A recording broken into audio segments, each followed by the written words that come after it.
Some new claims today that the U.S. may be fighting a proxy war with Syria. Sources telling Fox News that the CIA is providing intelligence information to the Syrian opposition, and they might be doing even more. American Special Ops Forces are training Syrian rebel fighters in Jordan.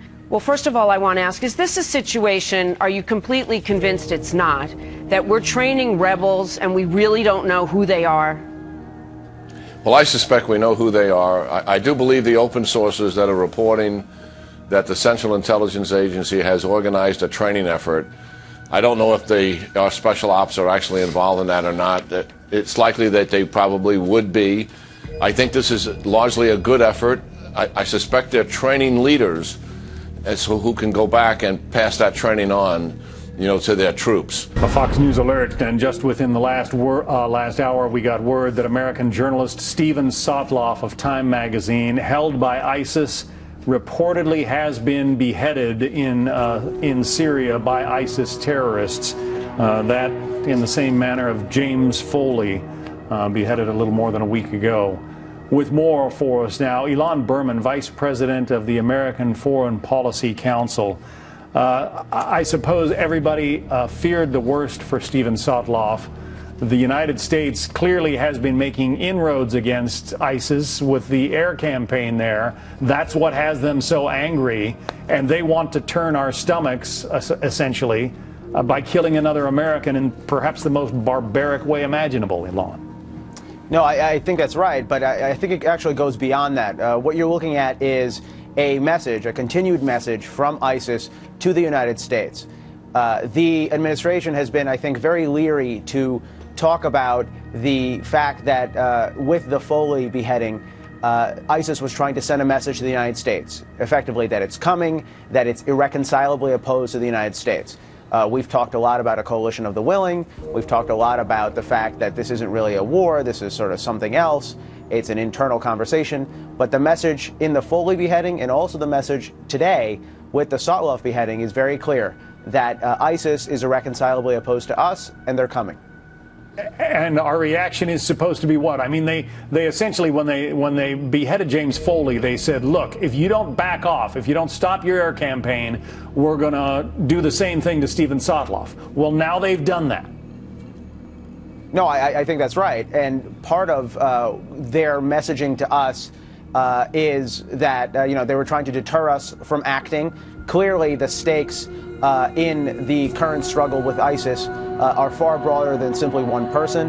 But for ISIS, it's a matter of credibility to demonstrate that now that they've said that there will be consequences for continued U.S. military action, that they follow through. This is part of a larger conversation. Does it suggest that, well, that we are being effective in this military campaign, this air campaign that has, accomplished things like taking back the Mosul Dam from ISIS, released the Yazidis, released the Turkmen in Amerli? Well, I think there's no question that we've been successful on a tactical level, but we should be talking strategy here. The administration, I think, very tellingly said last week that it, quote, doesn't have a strategy yet for dealing with ISIS. I think part of the reason it's leery to talk about this is the fact that a real long-term strategy to defeat ISIS means effectively going back to Iraq, to do more nation building, to prop up a more stable, more inclusive political government, and as a result, deny the political breathing room for ISIS that it currently has. That's a long-term project. Well, obviously, Americans' stomachs are turned when we see the kind of thing that they are releasing. What is the propaganda value? What's the propaganda effect of taking the heads off of these innocent journalists? Well, I think it's very clear. In much the same way that al-Qaeda would flout the Western laws of war post 9/11, that ISIS is taking a stand. It's demonstrating that what it's doing is deadly serious, that it is willing to go to all lengths imaginable in its attempt to recreate and then hold its new caliphate. And as a result, that not only U.S. soldiers, but also U.S. civilians, because after all, journalists are civilians, are fair game in this conflict. It's a warning. With both of these men, apparently, with James Foley and with Steven Sotloff, they dressed them in those bright orange jail uniforms, the kind that prisoners wear at Gitmo. They're trying to, they're trying, I guess, to tie the barbaric kinds of treatment that they give our prisoners to the essentially very good treatment that we have given to Islamic prisoners at Gitmo. Well, I think there's part of that, certainly. It makes for very good imagery. The colors pop. There is a correlation between the captured journalists and sort of, at least that they're trying to build, and prisoners at Gitmo. But there's a larger, I think, narrative that's taking shape here, is that unlike the United States, unlike the countries of the West, Al-Qaeda and more recently ISIS, they have no interest in following the Geneva Conventions. They have no interest in holding prisoners, in POWs, in sort of civilized rules of warfare. For them, this is all-out combat. And Elon, I want to bring in Bret Baier now. He's the anchor of Special Report here on Fox News. Bret, obviously White House spokesman, quite cautious with preliminary words and reaction on this barbaric act. What more can you tell us that you're hearing from the White House now? Not so much from the White House. Obviously, this came out during the briefing, so it was developing as that briefing was ongoing. So Josh Earnest could not say much other than the prayers went to the family there, and that they were working to authenticate whether this was true or not. Obviously, this video has since surfaced. Intelligence officials privately had told us that this may have been in the works for a few days, that this may have happened days ago, and that the video takes time to surface, and that the confirmation coming today. Obviously, it's horrific. It's another image, just like James Foley, that shows the brutality of ISIS and their goals. And, you know, this is a signal, and they're using it for a propaganda tool. What's happening about ISIS and what the U.S. policy is about going after ISIS is really the question. In Iraq, it's not in question. There have been obviously dozens and dozens of U.S. airstrikes that have had an effect on ISIS. But in Syria, that's the question going forward after last week and the president's signal that they had no strategy is to take out ISIS in Syria as of yet. And as you know, these latest airstrikes alongside Britain and a couple of other countries as well, the locals there are saying that they were fighting alongside the local militia and that they are crediting them with the success. So as the U.S. administration perhaps contemplates moving forward with perhaps airstrikes in Syria, they are cautioned by the WHO is alongside the fighters that they're trying to back. Does this play into this even further now with this latest news of this one more barbaric act by ISIS? Sure. I mean, listen, this is all this giant global geopolitical three-dimensional chess, if you will. There are a lot of different parts to this. The horrific act of this beheading obviously takes front and center right now as this video surfaces. But you have a battle between Sunni and Shia that is centuries old, that continues in the Middle East. And then you have the moderates versus the extremists, and that is what you heard Prime Minister David Cameron talking about, the extremist ideology that has really been the start of ISIS from the beginning. Stick with us if you could. We're going to take you over to the State Department where Jen Psaki, the spokeswoman, is answering some questions about this reported beheading of Steven Sotloff. Now let's listen. Do you know when you were made aware of this? Was it before this extremist monitoring group put it out, or do you know if the intel community was aware of it before that? I'm not sure there's more I'm going to be able to say, Matt. I'm happy to take it and see if there's more we can on that front. Go ahead, James. I will defer to James. Go ahead. Does the Obama administration consider this an act of war? We certainly, I'm not going to put new labels on it, James. I would say we certainly consider this act, this reported act, the act of the killing of James Foley as a horrific terrorist act that we certainly has helped, or has not helped to, I should say, has been one of the motivating factors in the effort to undergo the creation of international coalition to address this threat. So now we have on the books 2 American journalists beheaded by this group. Is there any doubt on your part or the part of this administration that, in fact, the United States is at war with ISIS? Well, I think I want to be very careful here, just that we have not confirmed through the proper processes, and I just need to restate that as a U.S., speaking on behalf of the U.S. government. I know that wasn't your intention. I'm not going to, again, put new labels on it. I think it's clear that we are concerned about the threat of ISIL to Western interests, to interests in the region. That's why the Secretary, the President, Secretary Hagel are all going to be working every contact they have to continue to build a coalition to address this threat. Will this event make any difference in our planning vis-a-vis airstrikes against ISIS? There are a range of factors, as you know, that are taken into account, including the interests of the United States. And I'm not going to read out further what the President will be looking at, but certainly we look at a range of factors as those decisions are made. I just want to try to address this one more way. A lot of Americans sit at home and they see Americans who are not even combatants but who are journalists being beheaded by this group overseas. And from a sort of common sense point of view, the average American will say to himself, this group is at war with us. Why does our President or our Secretary of State not recognize that and say, indeed, we are at war with this group and we will destroy them? Well, I think, first of all, James, our actions speak for our commitment to this. And the President has authorized more than 100 strikes in Iraq, as has been confirmed by the Department of Defense. There are a range of reasons, but part of it is to take on the threat of ISIL. Part of the reason we are leading the effort, and the United States has done more than any country in the world, whether it's humanitarian assistance or other military efforts, to take on this threat in Iraq.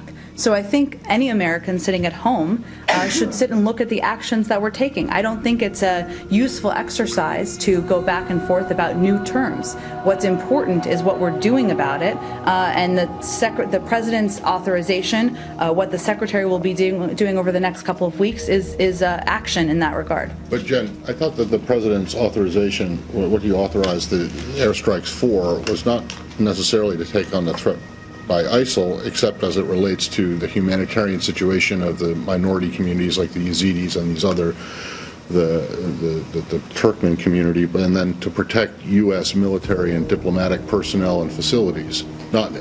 You would argue that that goes to also taking on the threat of Matt, ISIL, the broader threat that they pose to Americans, but also American civilians, but Brits, but other nationalities? Well, one, that's only part of what our effort is. But speaking to that particular point, obviously impacting the capabilities of ISIL in Iraq because of the concern we have about humanitarian issues, whether it's Amerli or the communities around Erbil, as well as the national interest of the United States, including the safety and security of American citizens, there certainly is an impact on the capabilities when we take those actions. Okay, fair enough, but those are actions that are being taken in Iraq, or what was part of Iraq. The original, the Foley video, and this one, presumably, it looks similar, I think. I was under the impression that people were generally of the opinion that it was filmed in Syria. Well, Matt, though I think regardless, ISIL has not differentiated between geographic boundaries. That's why, obviously, there are a range of options the President will consider. But we've already taken actions in Iraq to address this threat and to defend United States interests. Right, but to date, the administration has only, publicly at least, confirmed one operation inside Syria, and that was the rescue mission. Yes, right? That's correct. That hasn't changed. So the argument that you're taking on the threat of ISIL with the President's authorization for those two specific things, humanitarian and protection of U.S. personnel facilities, would apply only to Iraq at the moment, correct? Not to Syria. That's correct, Matt. However, That's only part of our effort, and obviously ISIL and the threat it poses to the region has a trickle-out effect from Iraq, from Syria, from other places. But the second piece, which is also vitally important, is our effort to build an international coalition. A number of countries have taken steps, humanitarian steps, steps to provide military assistance in Iraq. As a result, and we're going to continue those discussions. Right. But again, all within Iraq and nothing within Syria, which is where this problem began. Right? I understand, Matt, but I also think a lot of people would suggest that the administration's, the president's reluctance to do more to oppose the extremists in Syria has resulted in this situation. I would, in what capacity? Well, I mean, they became a major fighting force and well, when you rolled say over this the border situation, what are you referring to? Well, I'm referring to the widespread criticism in the foreign policy community or whatever, even outside of that community, that not enough was done to fight this threat while it was relatively contained within Syria, and that's why it has mushroomed out. Well, I would disagree with that, and I think there's obviously several components of this, which is why it's a complicated issue. But one is the threat of ISIL has grown, and their strength has grown over the last several months. Our assistance has also grown over the course of time to the moderate opposition in Syria, but also to the Iraqi security forces. We've also undergone several efforts over the course of that time to address this threat. So it's not as if our response to this is new. Their growth has been increasing over the last several months, as has our assistance and our effort to combat it. But if, like some people allege, that ISIS terrorists themselves have nullified the border between Syria and Iraq, why the holdback? Why is, let's say, their bases in Syria are not being struck? If they themselves have, basically, they say that the border ceased to exist. Well, Saeed, I'm not going to rule options in or off the table. Obviously, the president has the prerogative to make decisions. You're familiar with the fact that there are a range of contingency options. That's always the case. But I'm not going to get ahead of where we are. We've been clear that the geography is not going to limit our options, but there's no new decisions to announce. And now you mentioned the strikes. Do we have any kind of figure or any kind of data or guide on how much ISIS capabilities have been degraded by these strikes? I don't have any statistics in that regard. Just go back to the video. Have you been in touch with Mr. Sotloff's family this morning? These reports just came out. I would have to check on that, Joe, and see. And did you, I don't know if you saw in the video that they are also threatening to kill a British citizen as well, which they say they're holding. Do you have any information about him? Or I don't have any additional information to provide. If that changes over the course of the afternoon or evening, we're happy to provide it. And have you been in contact? I know it's just happening, but have you already been in contact with your counterparts in London on this? Or well, again, this happened in the last. The reports came out publicly in the last 30 minutes or so. So I would have to check and see if there have been contacts. I'm certain that one of the first calls we would make is to the UK, which wouldn't be a surprise. What is the legal authority under which President Obama has launched the more than 100 airstrikes that you just referenced? In Iraq? Well, the Iraqi government has invited the United States in to help them address this threat, and that is the legal authority. And he has reported to the Congress on this subject, has he not? Yep. Under what aegis? Under the aegis of what statute? Well, it's he does war powers authorization or acts every time there is a need to notify Congress. So we have a commander-in-chief who has launched more than 100 airstrikes at a given enemy, who is reporting to the Congress under the aegis of the War Powers Act, who is watching our people beheaded by this enemy, but who, for some reason, feels queasy about saying that we are in fact at war with this enemy. James, I think I'm not going to put new words into the mouth of the President of the United States. My point is that his actions to authorize these strikes, his effort to send Secretary Kerry, Secretary Hagel, any resource we have in the United States to lead the building of a coalition, speak to his commitment to taking on this threat. And of course we want to see ISIL destroyed, but that is not an overnight effort. Can I just ask one more thing about the administration's broader thinking on ISIL/ISIS? In that, is it still the administration's position that it is President Assad who is to blame for the growth of this group and its mushrooming In Syria, yes, and that he's been a magnet for terrorism, that certainly has not changed in our view. Okay. Our position. Okay, so without Assad there, you think that this would have not this would have been different. This wouldn't have happened. I realize it's a hypothetical, and I realize you can't prove a negative, but you believe if Assad had been gone years ago, ISIS would not have gained the foothold, the stronghold that it has. Well, clearly, Matt, obviously there are other parts of the region where ISIL has gained some strength, but they have been provided with a safe haven that has helped lead to the building of their strength. And obviously the attraction of individuals who have aligned with them has been in part the result of the brutality and the actions the Assad regime And you has believe taken. that safe haven was provided by President Assad? I think you are the president of a country where some of these terrorists... okay, because his argument and the argument of his allies, the Russians and the Iranians, for example, has been that he has been fighting these people the entire time, and it's not him that's provided a safe haven, but that by supporting his opponents, you all have made it, turned it into this cauldron of I don't know what you want to call it, cauldron of instability and extremism.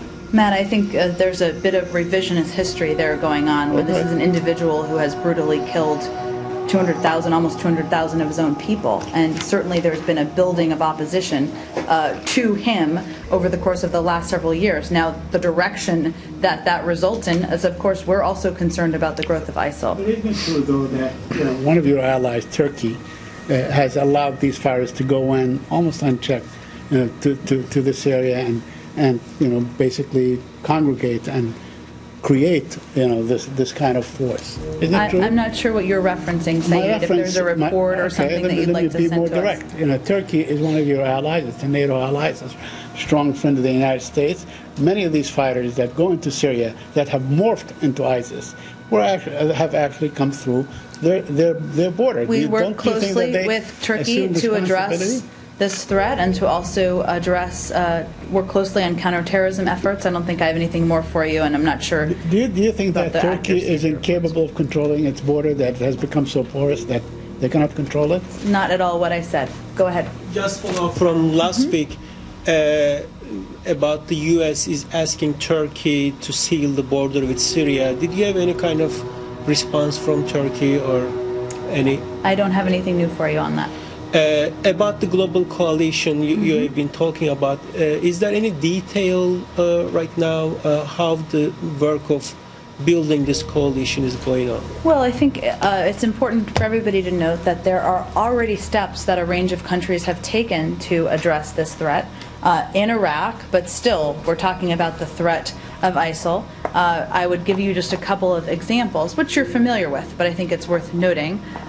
Canada has pledged to provide humanitarian assistance. Jen Psaki, the State Department spokeswoman there, tap dancing around a bombardment of questions from reporters there, including our own James Rosen. Let's go to Brett Baer, who's still with us in Washington. I thought it was interesting, Brett, when she said, I think it's clear we are concerned about the threats of ISIL to the region. You compare that with what President Obama had to say in that New York Magazine interview back in January. ISIL is suddenly of great concern to this administration. Yeah, I think you add this to the reporting of Catherine Herridge, who has this, a couple of different officials confirming that the PDB, the Presidential Daily Brief, had very detailed and granular, in those sources' words, layout of the threat from ISIS in Syria and throughout the region for at least a year. That no policymaker, in those words of those sources, could come away thinking that this isn't bad. You think about that, and then James questioning at the State Department about whether to call this an act of war or not.